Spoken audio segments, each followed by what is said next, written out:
Well, good morning on this wonderful Thursday morning. And I hope the week's been wonderful for y'all.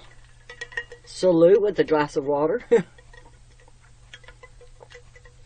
I'm going to finish up that chapter 13 for you. It's a little short part that's left. So let me finish reading this to y'all.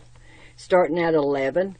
And that knowing the time, that now it is high time to awake out of sleep.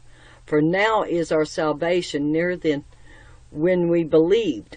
The night is far spent, the day is at hand. Let us therefore cast off the works of darkness, and let us put on the armor of light.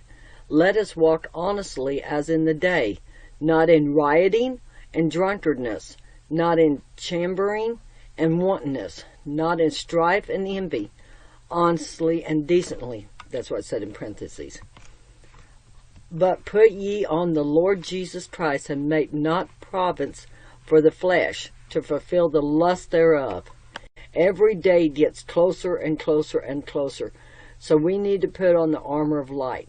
That's like the salvation of God. We need to start getting more focused on what the Lord wants us to do. Think about being like Christ, y'all, okay?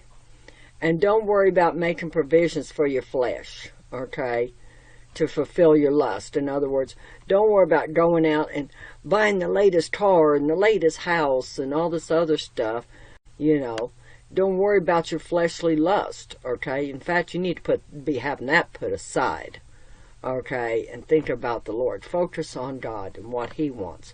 All right, y'all, and that's just a short, quick one for y'all this Thursday. And finishing up chapter 13 of Romans. All right, love y'all. Do it God's way, not your way.